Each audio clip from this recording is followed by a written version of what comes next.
Olá, boa tarde, que alegria estar com você nesta quinta-feira, você que me acompanha de todo o Brasil, via satélite, canal digital aberto ou mesmo pelo YouTube TV Evangelizar Oficial.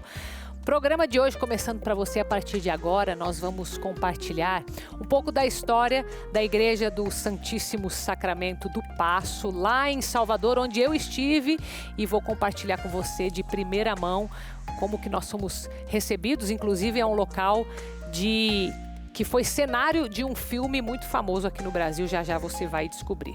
Também vamos falar sobre saúde ocular das crianças, o ceratocone, que acaba sendo algo bem preocupante e que você deve orientar as suas crianças e ficar de olho com alguns hábitos que eles têm para evitar essa doença. E ainda no programa de hoje vamos falar sobre os pijamas, que são muito queridinhos, né? Mas não só dentro de casa, viu? Tem gente que, inclusive, sai, até mesmo trabalha com pijamas, e nós vamos entender um pouco mais disso. Então fique comigo, começando o programa A Vida em Foco.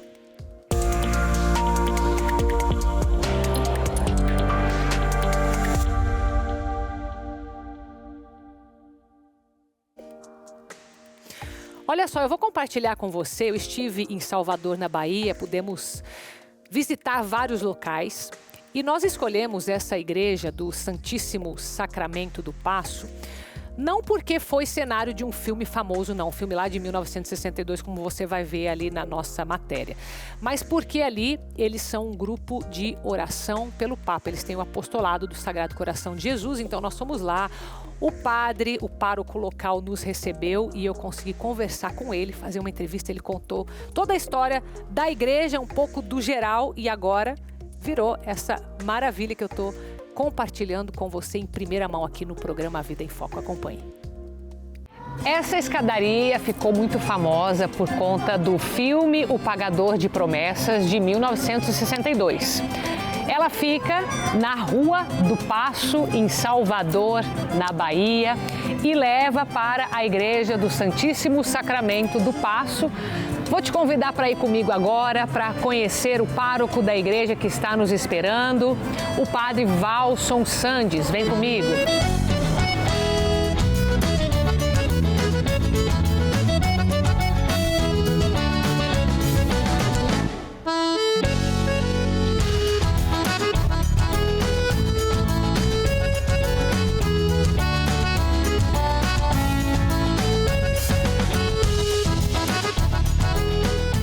Deixa eu dar as boas-vindas aqui para o padre Valson Sandes, sua bênção, padre, obrigada por nos receber. E deixa eu te contar uma coisa, o motivo da gente ter escolhido esta igreja aqui para estar na nossa peregrinação, que eu gosto de compartilhar isso com quem nos acompanha, foi quando eu vi que vocês têm o apostolado da oração pelo Papa. Eu falei, gente, que missão grande, importante, bonita que eles fazem ali. Precisamos colocar isso na nossa rota, né, na nossa peregrinação. E isso desde 2018, né, padre? Fala um pouquinho desse apostolado. Eu quero acolher a todos que vêm aqui. Vocês estão no coração de Salvador, no centro histórico, no Pelourinho. Esta igreja é de 1717, ficou pronta em 1736 e, historicamente, ela ficou 20 anos fechada, mas depois, em 2018, foi totalmente recuperada e foi entregue para o apostolado da oração. Então, hoje, ela é a sede da diocese para o apostolado da oração, que é a rede mundial de oração do Papa. Um movimento que, costumamos dizer, são as meninas dos olhos do Papa. Né? Estamos presentes em 98 países e aqui em Salvador, em todas as paróquias, temos o apostolado da oração. Então, aqui é a sede. Aqui é a sede, né? O trono do coração de Jesus.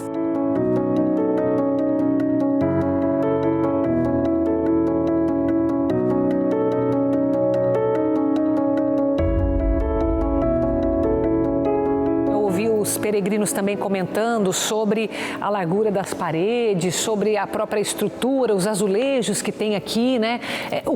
Eu sei que é muita história, né? Eu não vou pedir para o senhor contar a história, mas o que é elemento aqui que seria importante da gente compartilhar? Porque eu sei que aqui tem digamos, uma fama dessa igreja por causa do filme O Pagador de Promessas, de 1962.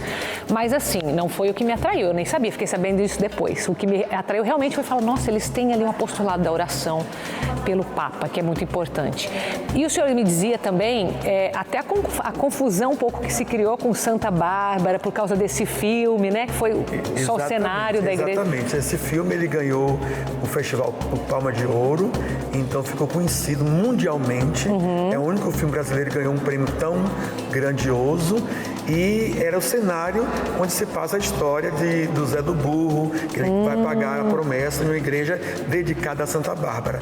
Mas aqui nunca foi igreja de Santa Bárbara, apenas o cenário do filme, e é uma história linda. Depois, outra TV também fez um seriado, isso ficou muito, imortalizou e ficou na cabeça do povo. Então, muito turista vem aqui em busca de uma imagem grande de Santa Bárbara. Na verdade, temos uma imagem pequena que foi usada no filme, não é? Vai muito mais além do que somente o filme, né?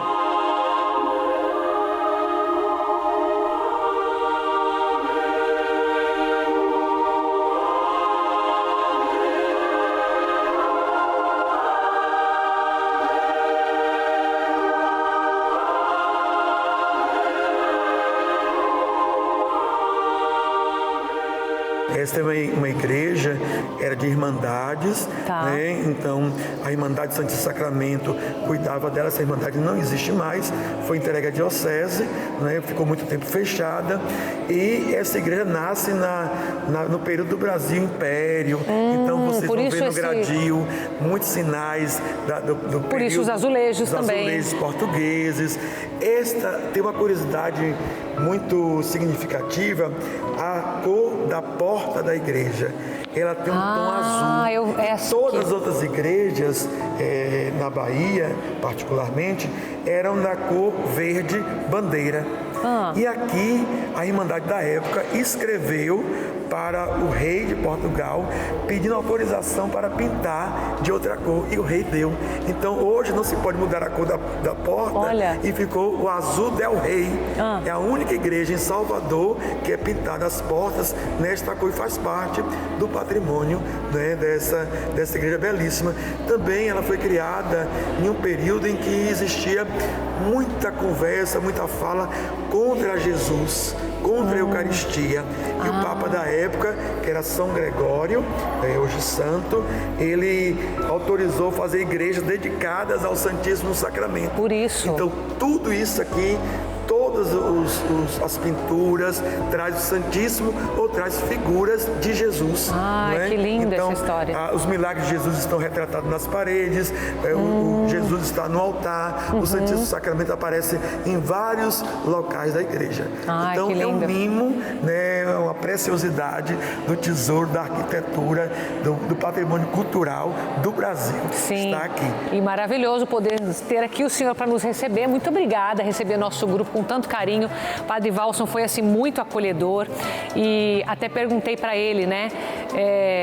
O povo aqui está fervoroso. Ele me mostrou uma foto maravilhosa, né, de um dia de solenidade do Coração de Jesus, e a igreja linda. E bom, padre, vou pedir a sua bênção para quem nos acompanha da TV Evangelizar. Dá-nos a tua bênção.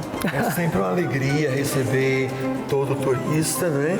E estar presente também na TV Evangelizar, que eu acompanho, que eu rezo com o Padre Manzotti, e que é sempre uma alegria, e pedir, invocar a bênção de Jesus, Jesus das Santas Chagas, que é o mesmo coração de Jesus, que é o mesmo Jesus misericordioso, que venha a bênção dele para você, para toda a produção, para aqueles que estão nos assistindo, que essa bênção venha, se estenda a toda a família, venha e permaneça para sempre, em nome do Pai, do Filho e do Espírito Santo. Dizer que aqui tem o maior sino da Bahia, desta igreja. Então, toca o sino sacristão. Ai, que legal, padre. Muito obrigada, viu, pelo carinho, pela acolhida. Deus abençoe sempre a teu apostolado, a tua comunidade, né, e a cidade de Salvador especialmente. Muito obrigada, viu?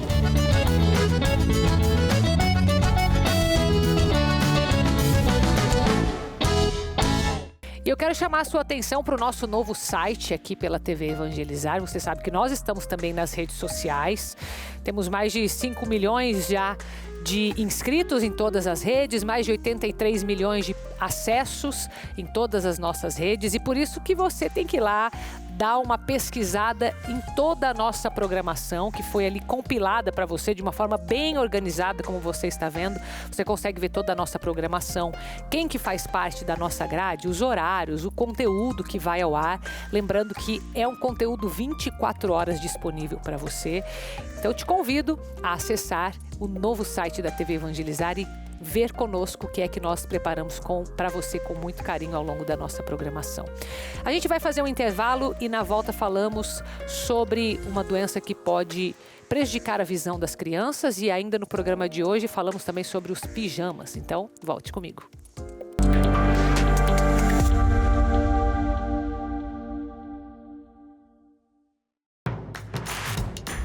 Não perca mais nenhum vídeo da TV Evangelizar. Inscreva-se agora.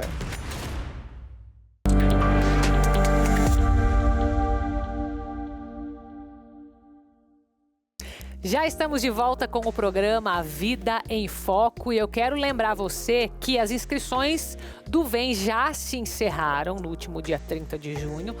Porém, nós tivemos mais de 500 composições que você vai ter acesso a algumas delas. É claro, a gente bateu o recorde nesse número, né? Que bom ter o Brasil engajado em colocar essa missão em letras de músicas, né? Então a gente bateu esse recorde e amanhã nós teremos a revelação dos nomes que participarão finalmente do festival Vem Voz Evangelização e Música. Então você vai poder acompanhar com a gente aqui pela TV Evangelizar os 16 nomes dos participantes do Vem de 2023 e os especialistas são formados por 13 nomes de peso, ou seja, 13 pessoas que estão ali, ó, olhando com muito critério para escolher esses nomes e que nós revelaremos para você amanhã aqui durante a programação da TV Evangelizar. Então fique atento, fique atenta para você saber quem vai estar conosco neste festival.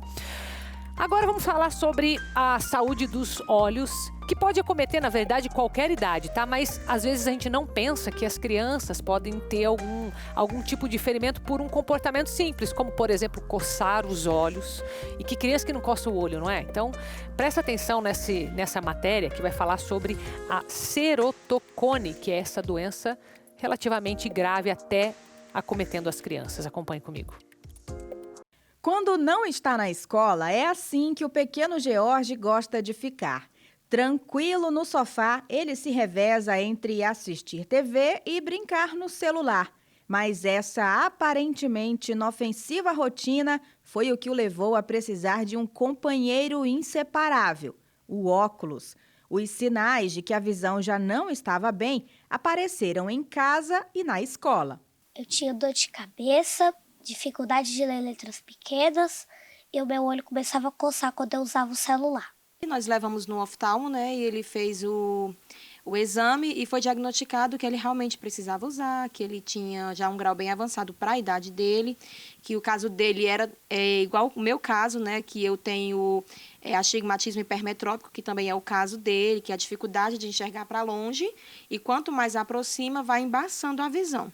Ter acesso ao celular se tornou comum entre as crianças. Para se ter uma ideia, dados da Pesquisa Nacional por Amostra de Domicílios apontaram que em 2021, mais de 155 milhões de crianças com idade entre 10 e 13 anos já possuíam um celular para uso pessoal.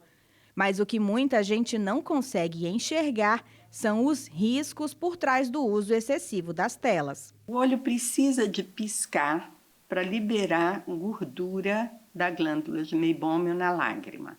Se a criança ficar entretida com uma tela, ela esquece de piscar, então o número de piscadas é diminuído, isso já é provado cientificamente, ou abortada, ou seja, em vez da piscada completa, pisca pela metade. Então, o olho não vai receber a lágrima com um componente lipídico, ela evapora e o olho fica seco. Então, hoje, um dos prejuízos é a síndrome do olho seco. A segunda coisa é que isso causa coceira. E a coceira é a principal causa do ceratocone, que é uma doença que ataca a córnea e que acaba também causando uma miopia secundária. E se não tratada, essa córnea ao crescer afina e acaba levando um ceratocone avançado que pode terminar num transplante de córnea.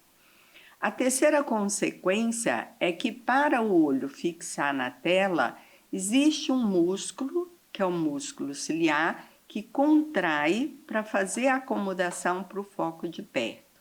E tudo aquilo que é exercitado em excesso acaba provocando desenvolvimento. Então, a parte posterior do olho, que é recoberta pela retina, vai crescer, o foco não chega na retina e causam as miopias progressivas. De acordo com a Organização Mundial da Saúde, aproximadamente 23 milhões de crianças são portadoras de miopia, astigmatismo e hipermetropia somente na América Latina. Já no Brasil, o Conselho Brasileiro de Oftalmologia estima que 30% do público infantil com idade escolar tenha problemas refrativos e que 10% das crianças com idade entre 7 e 10 anos precisam usar óculos. E se já está comprovado que o uso em excesso das telas é um vilão para o desenvolvimento da visão das crianças, o que fazer para combatê-lo? A oftalmologista dá a receita. Crianças de 0 a 2 anos de idade não devem participar de visualização de tela eletrônica nem passivamente. Se a mãe está com a criança no colo, ela não deve ficar com, por exemplo, um celular na mão. De 2 a 4 anos, no máximo 1 hora por dia. Então, o ideal é que qualquer criança ou adolescente usasse o celular no máximo 2 a 3 horas por dia. Ela também orienta os pais a ficarem atentos ao comportamento das crianças. O primeiro sintoma que um pai pode perceber é se a criança vai ver uma televisão e ela fica muito em cima da tela, porque o míope enxerga de perto e não enxerga de longe. Ou se a criança pega o celular, e que é muito comum isso, às vezes no domingo vai almoçar e a mãe, para a criança ficar mais quieta, põe um tablet aqui. Quando ela começa a ficar míope, ela começa a tirar o tablet daqui e encostar para poder enxergar de pertinho. Então, toda criança que pega as coisas e coloca muito próximo do olho, ela provavelmente está com uma miopia. E foi percebendo essas dificuldades que Josi conseguiu ajudar George a enxergar melhor. Eu não sinto mais dor de cabeça, consigo ler as letras pequenas e o meu olho não está mais ardendo quando eu uso o celular. Bom, agora eu quero compartilhar com você uma produção manual, mas que gera renda para esse tipo de cidade como Paysandu, que é a produção de vassoura. Vamos ver. Sabe essa vassoura que você usa aí na sua casa para limpar o quintal, para limpar a calçada? Já parou para pensar no processo de produção dela? Pois é, a gente veio até um centro de produção dessas vassouras que fica no distrito de Água Boa, no município de Paysandu, região noroeste do Paraná. E a gente vai te mostrar as etapas da colheita até a finalização, para você saber como é que elas são produzidas. A fabricação artesanal da vassoura é feita a partir da palha seca do sorgo vassoura. O ciclo da planta dura em média 90 dias. Depois disso, ela está pronta para ser colhida. E nada de maquinários, o processo é todo manual, feito com o auxílio apenas de um facão. Ari trabalha com a produção de vassouras há 30 anos. Ela tem sido a melhor opção nas safras de inverno. O milho é um ciclo maior, corre mais risco de geadas, né? E a vassoura, por ser um ciclo menor na safrinha, que a gente fala, que é no inverno, ela consegue muitas vezes escapar da geada. E por dar um lucrinho melhor que o milho também, né? Por isso que a gente opta pela vassoura. Uma cultura relativamente tranquila. A maior dificuldade aqui é a mão de obra. Tá difícil arrumar mão de obra, a pessoa que quer trabalhar, que quer vir para a roça, né? Porque é uma mão de obra antiga, igual no começo. Não modernizou nada, não tem máquinas para colher nada, é na mão mesmo, né? Então o problema maior seria isso. Depois da colheita, o próximo passo é tirar as sementes. E essa é uma das únicas etapas em que eles contam com uma máquina. Depois é preciso secar a planta e, para isso, eles dependem 100% da natureza. As palhas são espalhadas para secar ao sol, em média de 2 a 5 dias, até que ela esteja pronta para a próxima etapa do processo, que é a limpeza e classificação das palhas. E aqui as vassouras começam a ganhar forma. A montagem é feita com palhas grossas e finas. Depois, são amarradas com arames e, por fim, costuradas. Por safra, são produzidas cerca de 60 mil vassouras. 80% mais ou menos ela vai para outros estados, Santa Catarina, Rio Grande do Sul, São Paulo, que são os grandes atacadistas que a gente mantém. E o restante a gente vende nos mercados locais, aqui mesmo na região, Maringá, na região aqui. Mesmo com todo o trabalho, a produção das vassouras tem sido vantajosa para a família do agricultor. Mas além do retorno financeiro, o que continua movendo o produtor é a satisfação com o trabalho que ele aprendeu ainda quando criança. Toda casa tem uma vassoura, né? Dessa ou de outra de nylon tem que ter uma vassoura, né? Então é gratificante você trabalhar, fabricar e saber que tem consumidor. E tem muita gente que fica contente, que tem gente que só usa dessa, não gosta de outra vassoura, né? Então é gratificante pra gente.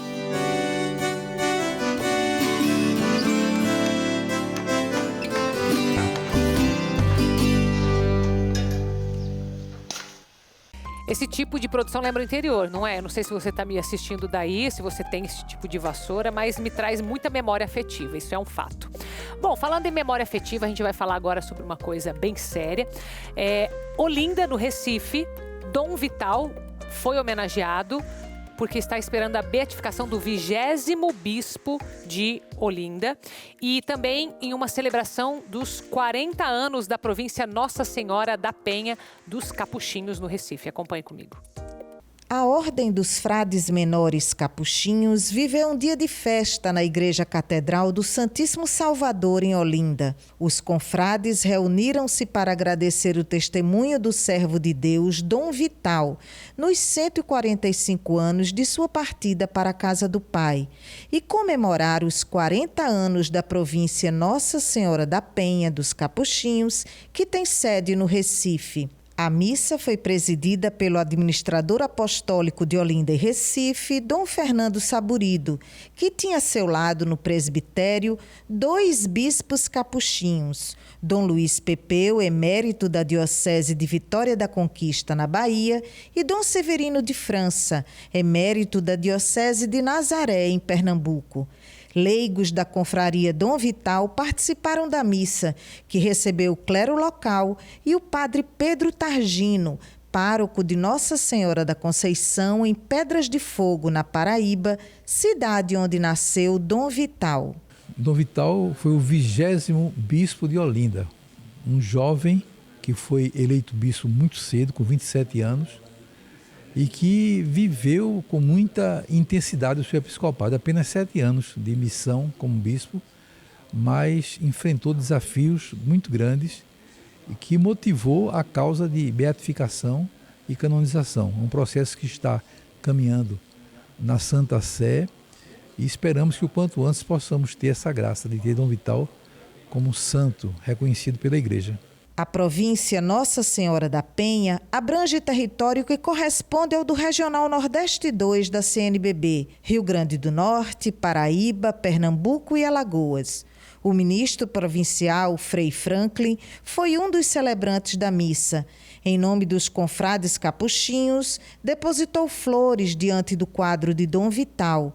Flores também no túmulo do servo de Deus, Dom Helder Câmara, que há 40 anos, quando era arcebispo de Olinda e Recife, erigiu canonicamente a província. Dom Helder não era capuchinho, mas foi um grande benfeitor, apoiando e incentivando os frades. Exemplos de santidade são 2 os capuchinhos em processo de beatificação e canonização na Arquidiocese de Olinda e Recife, Dom Vital e Frei Damião de Bozano. A nossa presença é uma presença missionária. O nosso carisma, o carisma franciscano capuchinho é a missão. E a nossa presença aqui traz então essa marca com o grande missionário aqui do Nordeste, que por 66 anos missionou neste torrão nordestino, Frei Damião de Bozano, né? Então, a nossa presença, além de missionária, nós também estamos realizando nossos trabalhos e nossa presença em santuários, algumas paróquias, né, distribuídas desde o litoral até o sertão. Dom Vital morreu em Paris, na França, em 1878, aos 33 anos de idade. Ao receber o viático, disse: "Perdoo de coração aos meus inimigos e ofereço a Deus o sacrifício da minha vida." Da Arquidiocese de Olinda e Recife, Luciana Falcão, para a TV Evangelizar. E nós vamos para um rápido intervalo, mas já a gente vai falar sobre pijamas, que eu sei que tem muita gente que não tira o seu até para trabalhar, hein? Eu volto já.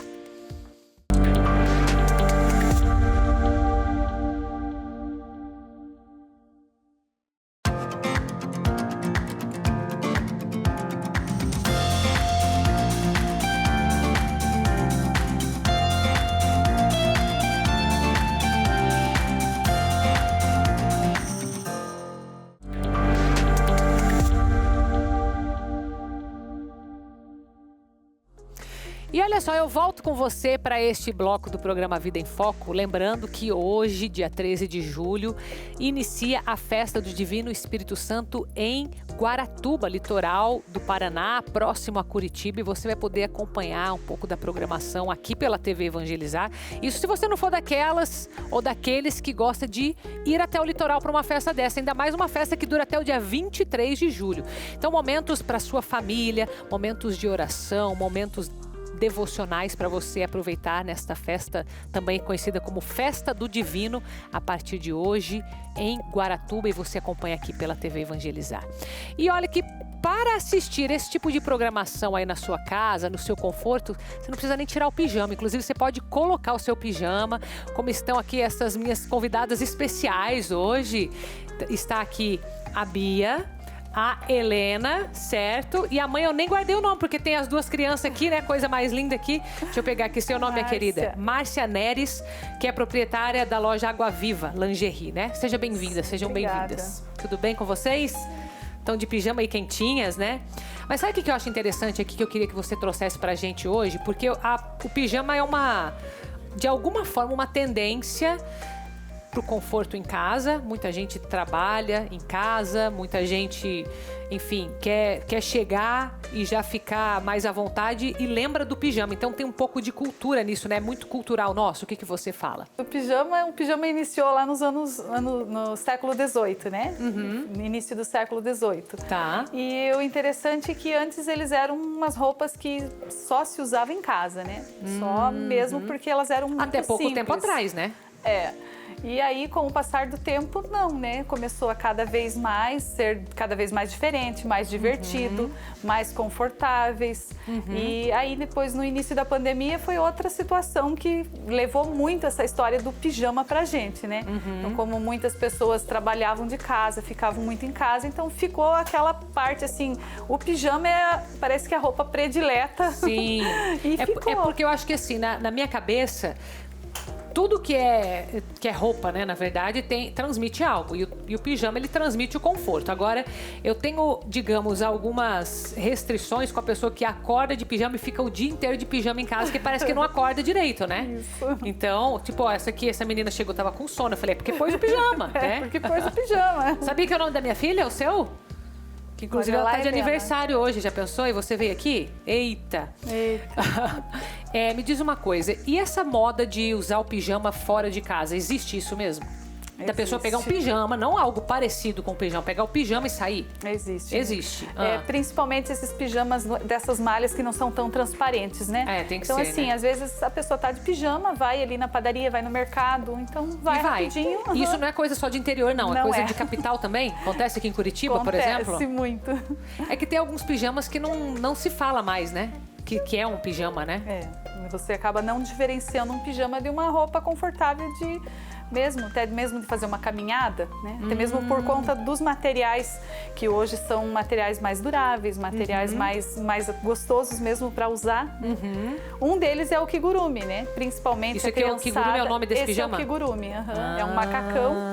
Então, quando iniciou a confecção desses macacões, foi por conta daquelas crianças que se descobrem à noite, né, no inverno. Principalmente aqui, por ser muito frio. Então, a criançada joga todas as cobertas e aí a mãe fica levantando e cobrindo a criança.